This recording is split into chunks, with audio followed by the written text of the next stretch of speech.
Okay, this is lecture 6 in linear algebra, and we're at the start of this new chapter, chapter 3 in the text, which is really getting to the center of linear algebra.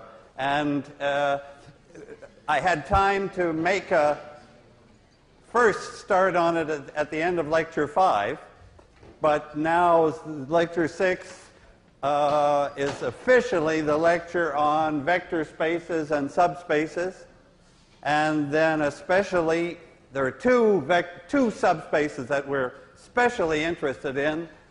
One is the column space of a matrix, the other is the null space of the matrix. So I got to tell you what those are. Okay. So first, to remember from lecture 5, what is a vector space? It's a bunch of vectors that where I'm allowed, where I can add any two vectors in the space, and the answer stays in the space. Or I can multiply any vector in the space by any constant, and the result stays in the space. So that's, in fact, if I combine those two into one, you can see that if I can add and I can multiply by numbers, that really means that I can take linear combinations. So the quick way to say it is that all linear combinations, C, any multiple of V plus any multiple of W, stay in the space. So can I give you examples that are vector spaces and also some examples that are not, to make that point clear? So suppose I'm in 3 dimensions. Then one way to get us one space is the whole 3-dimensional space. So the whole space R3, 3-dimensional space, would be a vector space, because if I have a couple of vectors, I can add them and I'm certainly okay and they follow all the rules.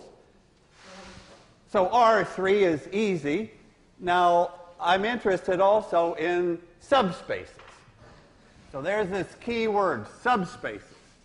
That's a space, that's some vectors inside the given space, inside R3, that still make up a vector space of their own. It's a vector space inside a vector space. And the simplest example was a plane. So can I just sketch it? There is a plane. It's got to go through the origin, and of course it goes infinitely far. That's a subspace now. Do you see that if I have two vectors on the plane and I add them, the result stays in the plane?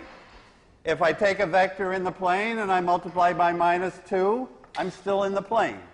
So that plane is a subspace. So let me just make that point. Plane through 0, through that 0, 0, 0, is a subspace. Okay. And also, another subspace would be a line. A line through 0, 0, 0. Yeah, the line has to go through the origin. All subspaces have got to contain the origin, contain the 0 vector. So this line is a subspace. Line is a subspace. Really, if I want to say it really correctly, I should say a subspace of R3. That of R3 was like understood there. Now, so let me call this plane P, and let me call this line L. And let me ask you about other sets of vectors. Suppose I took, so here's the first question. Suppose I take two subspaces, like P and L, and I just put them together, take their union, take all the vectors. So now you've got P and L in mind here. So I have two subspaces. And for example, P a plane and L a line. Okay. Now, I want to ask you about the union of those. So P union L. This is all vectors in P or L or both. Is that a subspace? Is this a subspace? This is or is not a subspace. Because I just want to be sure that I've got the central idea. Suppose I take the vectors in the plane and also the vectors on that line, put them together, so I've got a bunch of vectors. Is it a subspace? Can you give me, like, so the camera can hear it, or maybe it's the tape, can you say yes or no? Do I have a subspace if I take all the vectors on the plane plus all the ones on the line and just join them together, but I'm not taking this guy actually, I'm not taking most of them, because most vectors are not on the line or the plane. They're off somewhere else. Do I have a subspace? No. Right, thank you. No. Because. Why not? Because I can't add. Because if that requirement isn't satisfied. If I take one vector like this guy and another vector that happens to come from L and add, I'm off somewhere else.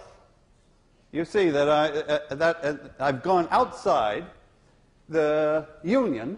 If I just add something from P and something from L, then normally what will happen is I'm outside the union, and I don't have a subspace. So the correct answer is not.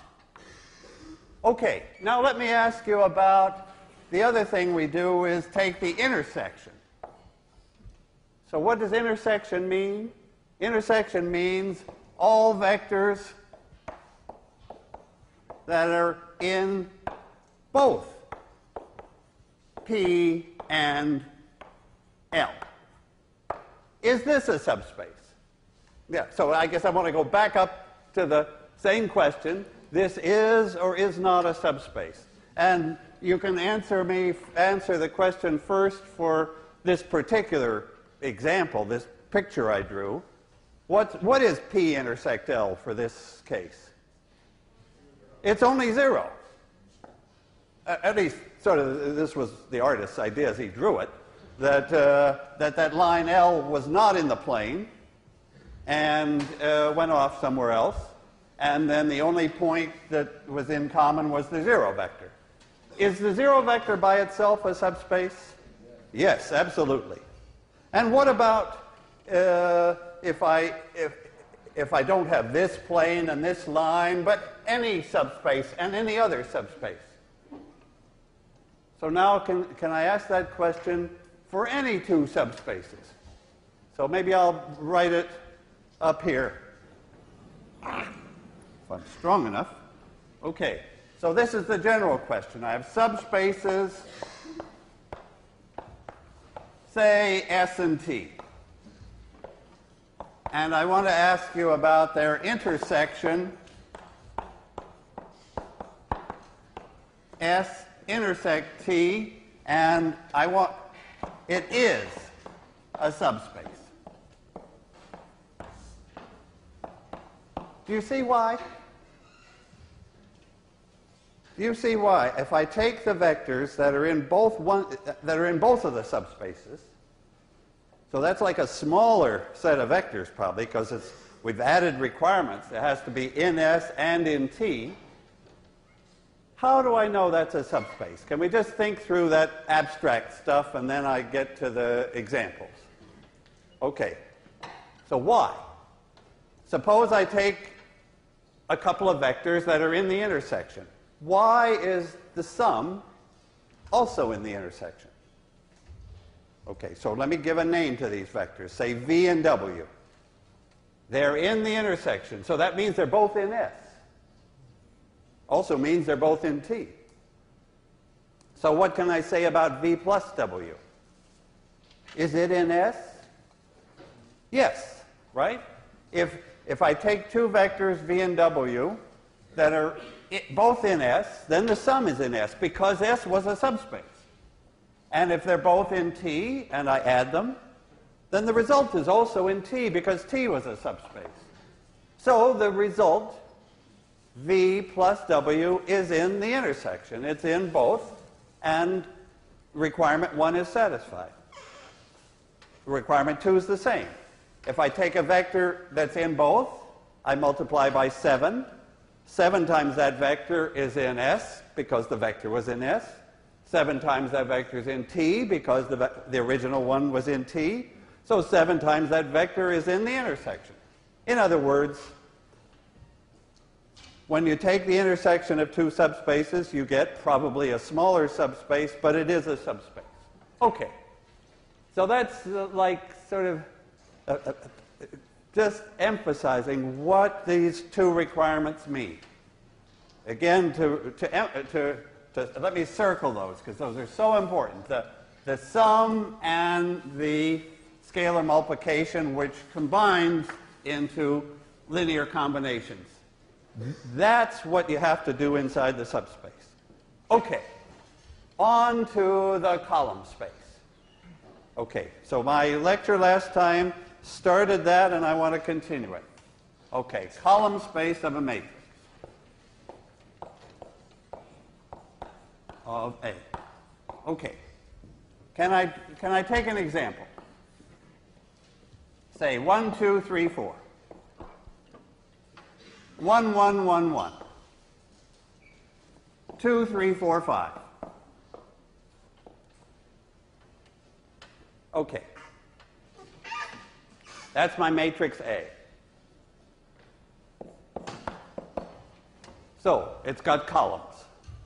3 columns. Those columns are vectors, so the column space of this A, let's stay with this example for a while.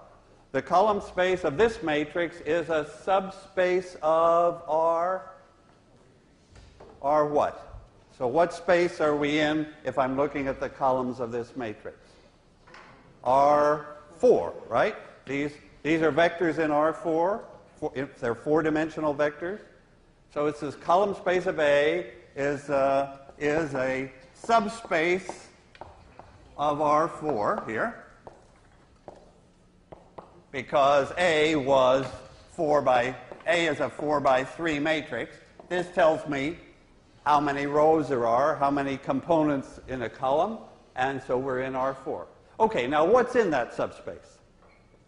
So the column space of A, it's a subspace of R4. I call it the column space of A, like that. So that's my little symbol for some subspace of R4. What's in that subspace? Well, that column certainly is.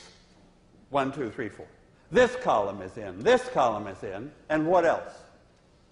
So it's got the columns of A in it, but that's not enough, certainly. Right? I don't have a subspace if I just put in 3 vectors. So how do I fill that out to be a subspace? I take their linear combinations. So the column space of A is all linear combinations of the columns. And that does give me a subspace. It does give me a vector space, because if I have one linear combination and I multiply by 11, I've got another linear combination. If I have a linear combination, I add to another linear combination, I get a third combination. So this is like the smallest space. Like it's got to have those 3 columns in it. Then it has to have their combinations, and that's where we stop.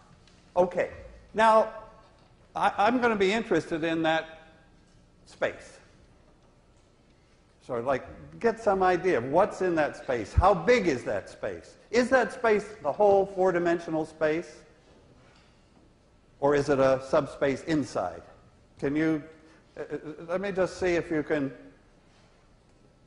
I mean, we can get a yes or no answer sometimes without being ready for the complete proof. What do you think? Is the subspace that I'm talking about here, the combinations of those three guys, does that fill the full four-dimensional space? Maybe yes or no on that one? No. No. Somehow our feeling is, and it happens to be right, that if we start with three vectors and take their combinations, we can't get the whole four-dimensional space. Now, so somehow we get a smaller space, but how much smaller? That's okay. That's going to come up here. That's not so immediate. Let me first make this critical connection with linear equations, because behind our abstract definition we have a purpose, and that is to understand AX equal B. So suppose I make the connection. Does AX equal B always have a solution for every B? Have a solution for every right-hand side?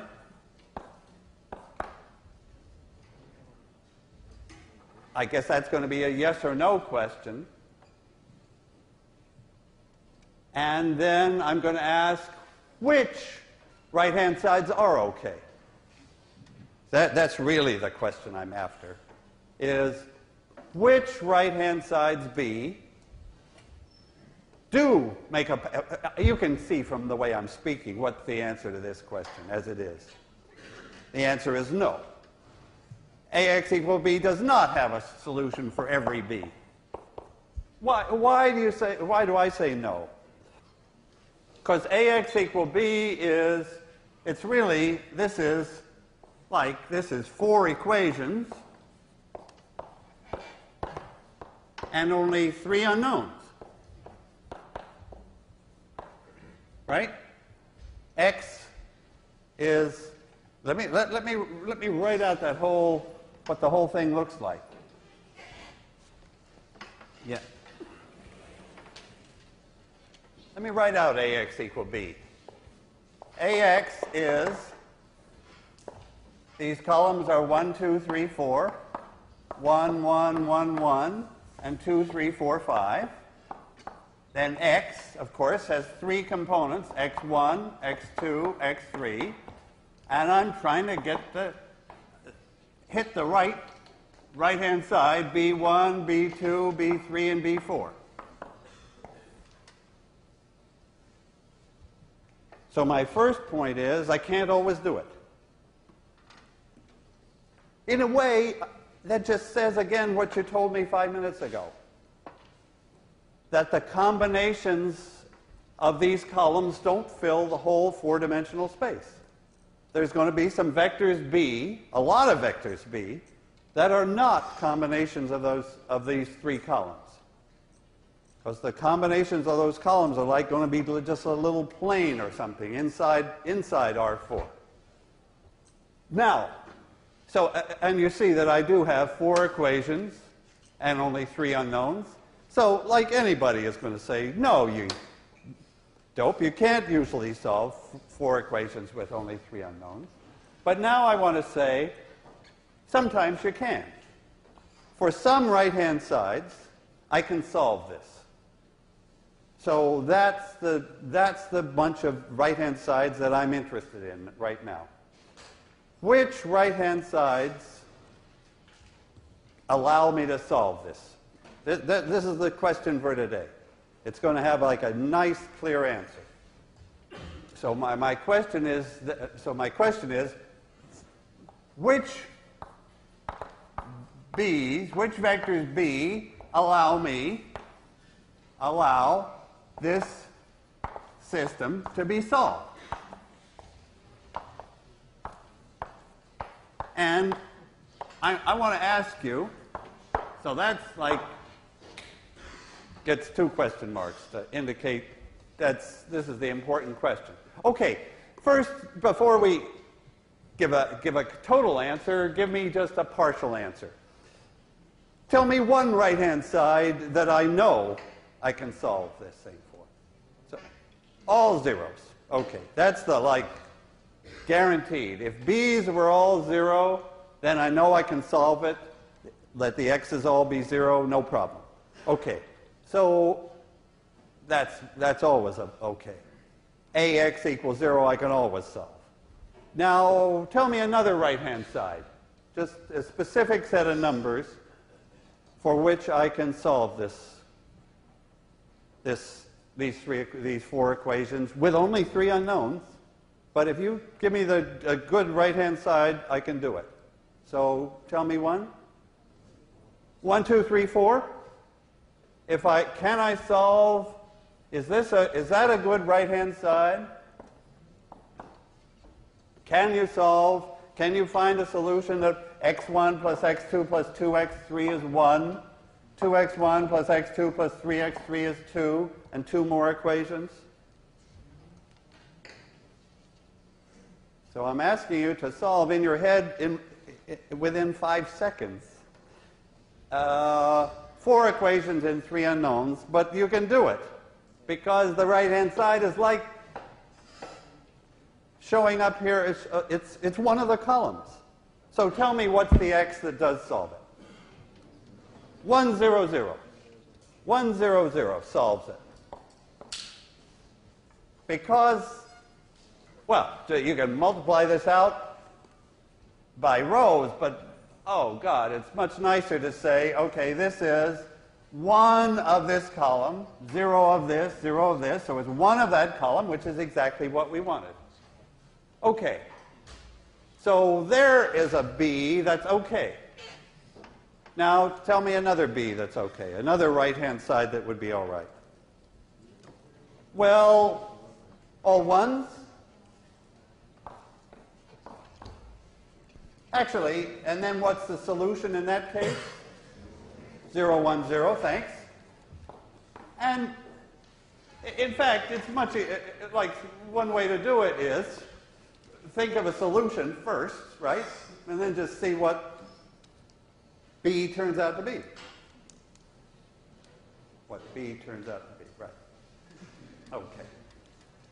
So I think of a solution. So I think of an x. I think of any x1, x2, x3. I do this multiplication, and what have I got? Now I'm ready to answer the big question. I can solve ax equal b exactly when the right-hand side b is a vector in the column space. Good. I can solve ax equal b when b is a combination of the columns, when it's in the column space. So let me write that answer down. I can solve ax equal b exactly when b is in the column space. Let me just say again why that is. Because the column space, by its definition, contains all the combinations. It contains all the AXs. The column space really consists of all vectors A times any X. So those are the B's that I can deal with. If B is a combination of the columns, then that combination tells me what X should be. If B is not a combination of the columns, then there is no X. There's no way to solve AX equal B. Okay. So the column space is really that's really why we're interested in this column space, because it's the central guy. It says when we can solve, and so we got to understand this column space better. Let's see. Do I want to think? Yeah, somehow.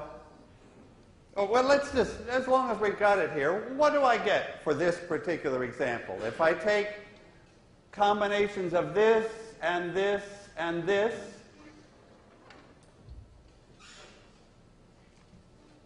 I'll tell you the question that's in my mind.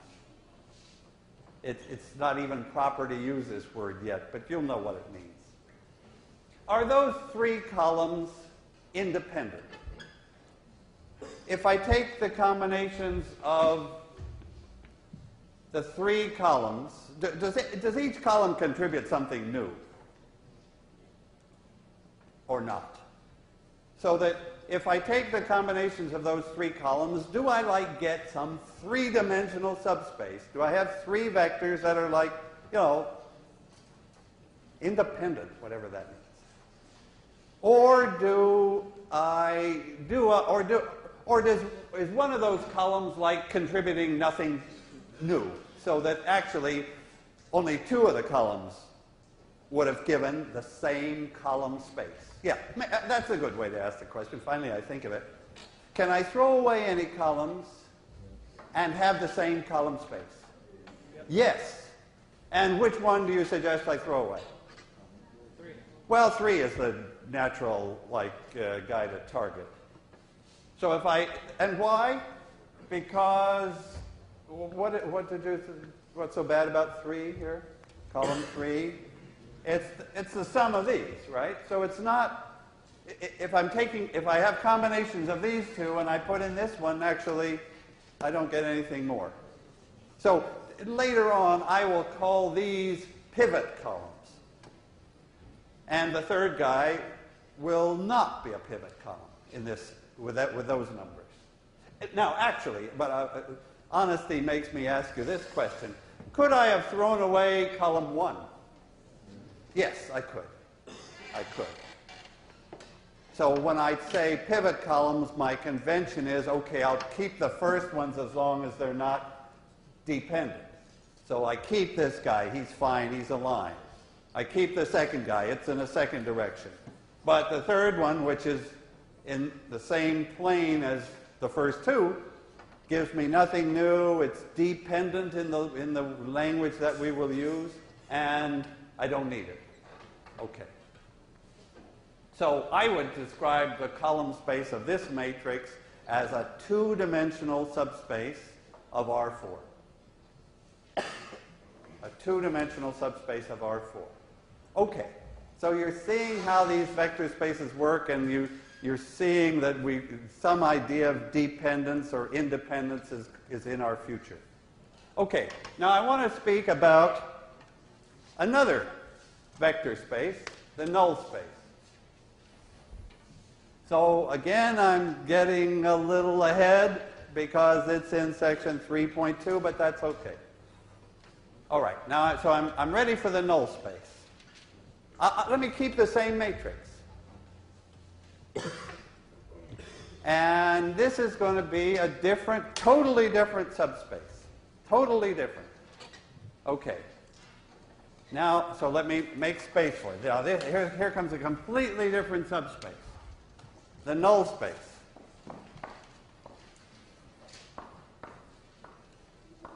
Of A. What's in it? It contains not right-hand sides B.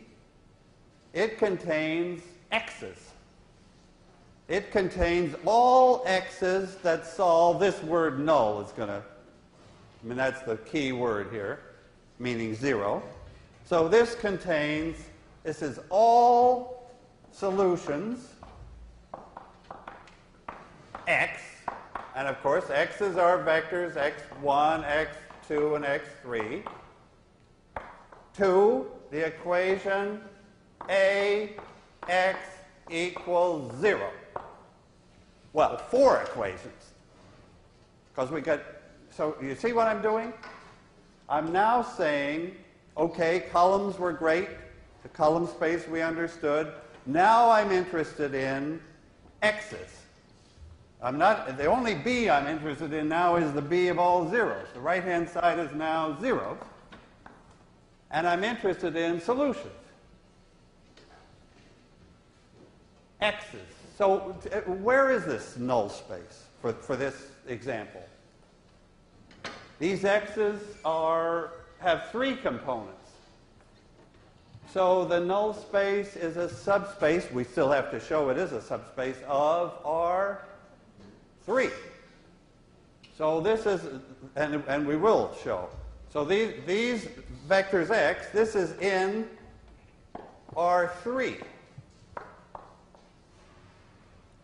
where the column space was in R4 in our example. For an m by n matrix, this is m, and this is n. Because the number of columns, n, tells me how many unknowns, how many x's multiply those columns. So it tells me the big space, in this case R3, that I'm in. Now, tell me, why don't we figure out what the null space is for this example? Just by looking at it. I mean, that's the beauty of small examples, that my official way to find null spaces and column spaces and get all the facts straight would be elimination, and we'll do that. But with a small example, we can see what's going on without going through the mechanics of elimination. So this null space.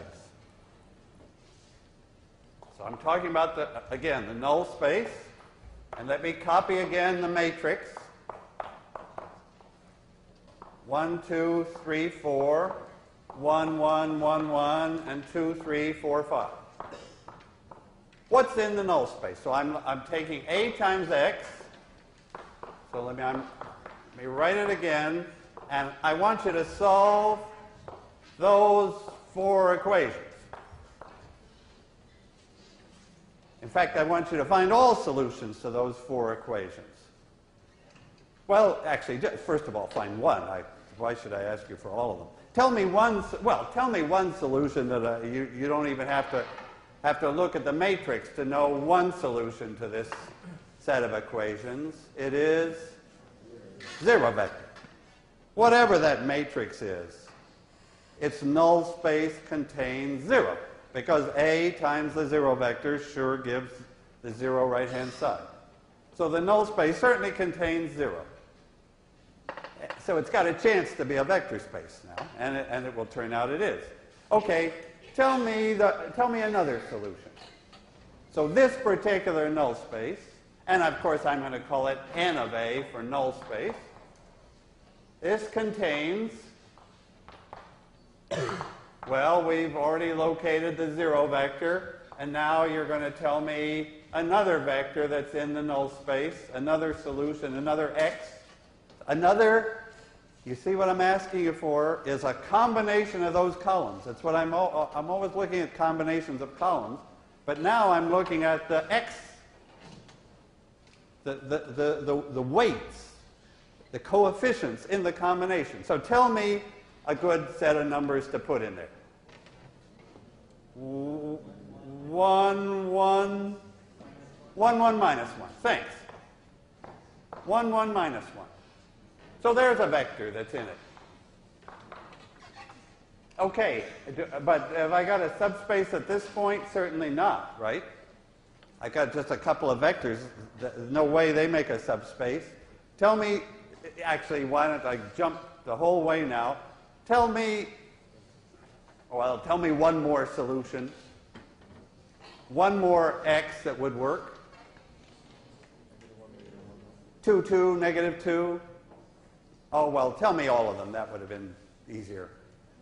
Tell me the whole lot now. What is the null space for this matrix?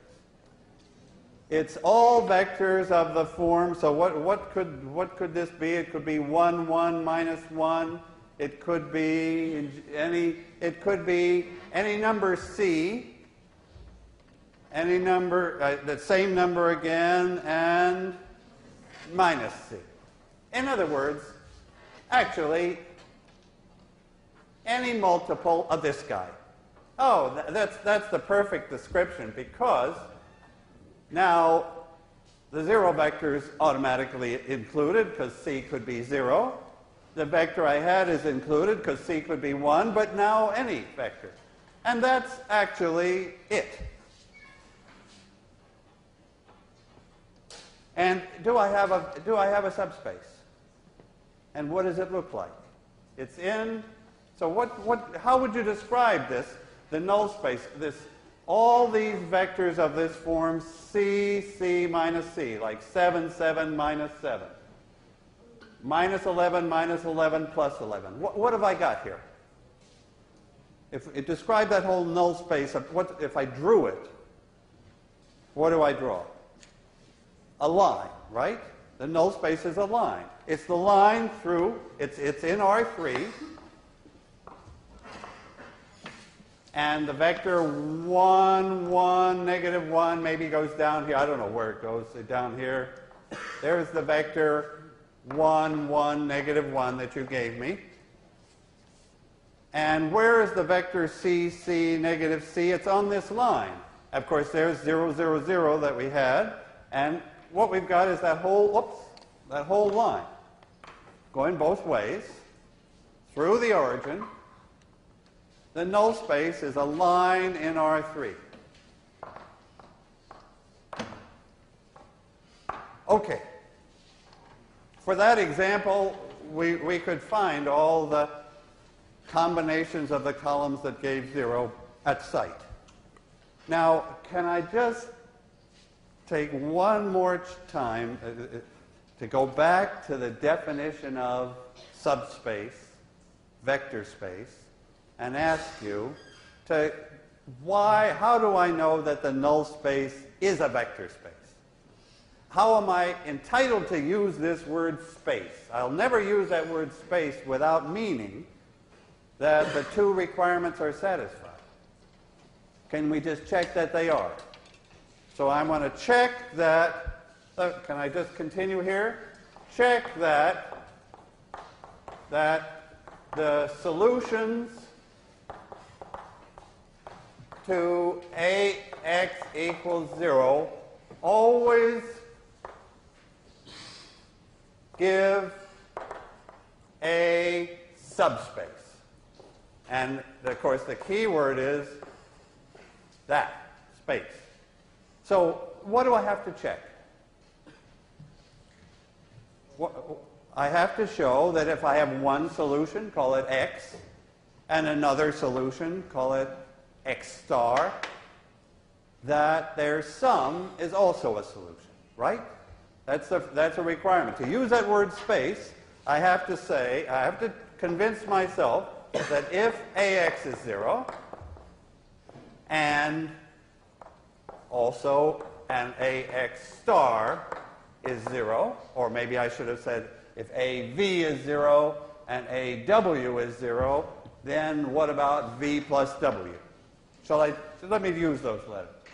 If AV is 0 and AW is 0, then what is it? What's the if, that, and that, then what's my point here? That A times V plus W must be 0. That says that if V is in the null space and W is in the null space, then their sum, V plus W, is in the null space. And of course, now that I've written it down, it's totally absurd, ridiculously simple, because matrix multiplication allows me to separate that out into AV plus AW. I shouldn't say absurdly simple. That was a dumb thing to say. We've used here a basic law of matrix multiplication. Actually, we've used it without proving it, but that's okay. We only live so long, and just skip that proof. I think it's called the distributive law, that I can split this into two pieces. But now you see the point, that AV is 0 and AW is 0, so I have 0 plus 0, and I do get 0. It checks. And similarly, I have to show that if AV is 0, then A times any multiple, say 12v, is also 0. And how do I know that? Because I'm allowed to bring that 12 outside. A scalar can move outside, so I have 12 AVs, 12 zeros, I have 0. That checks true. Okay. It's really critical to understand the, oh yeah, what I was going to say, understand what's the point of a vector space. Let me make that point by changing the right-hand side. Oops. Okay, let me change the right-hand side to 1, 2, 3, 4. Oh, okay. Why don't we do all of linear algebra in one lecture? Okay. I would like to know the solutions to this equation, to those 4 equations. So I have 4 equations. I have only 3 unknowns, so if I don't have a pretty special right-hand side, there won't be any solution at all. But that is a very special right-hand side. And we know that there is a solution. 1, 0, 0. Were there any more solutions? And did they form a vector space? Okay. So I'm asking 2 questions there. One is, so my right-hand side now is not 0 anymore. I'm not looking at the null space because I changed from zeros. So my first question is, do the solutions, if there are any, and there are, do they form a subspace? Let's answer that question first. Yes or no? Do I get a subspace if I look at the solutions to, let me go back to x1, x2, x3. I'm looking at all the x's, at all those vectors in R3 that solve ax equal b. The only thing I've changed is b isn't 0 anymore. Do the x's, the solutions, form a vector space? No, they don't. They absolutely don't. Why? What's an easy way to see that I don't have the solutions to this do not form a subspace? The solutions don't. Because, how shall I see that? The 0 vector is not a solution. So I never even got started. The 0 vector doesn't solve this system. The solutions can't be a vector space. Now, what are they like? Well, we'll see this, but let's do it for this example. So 1, 0, 0 was a solution. You saw that right away. Are there any other solutions? Can you tell me a second solution to this system of equations? 0, negative 1, 1. Boy, that's 0, negative 1, 1. Yes, because that says I take minus this column plus this one, and sure enough, that's right. So there's a bunch of solutions here. But they're not a subspace. I'll tell you what it's like. It's like a plane that doesn't go through the origin, or a line that doesn't go through the origin. Maybe in this case it's a line that doesn't go through the origin if I graph the solutions to ax equal b. So I think you've got the idea. Subspaces have to go through the origin. If I'm looking at x's, then they better solve ax equals 0.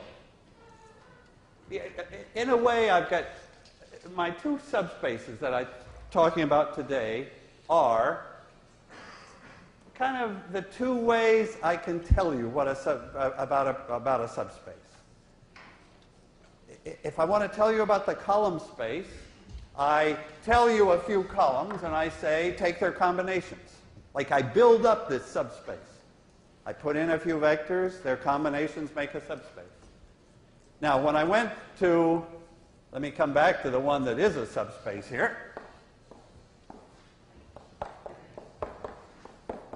Here, when I talked about the null space, I didn't tell you what's in it. We had to figure out what was in it. What I told you was the equations that has to be satisfied.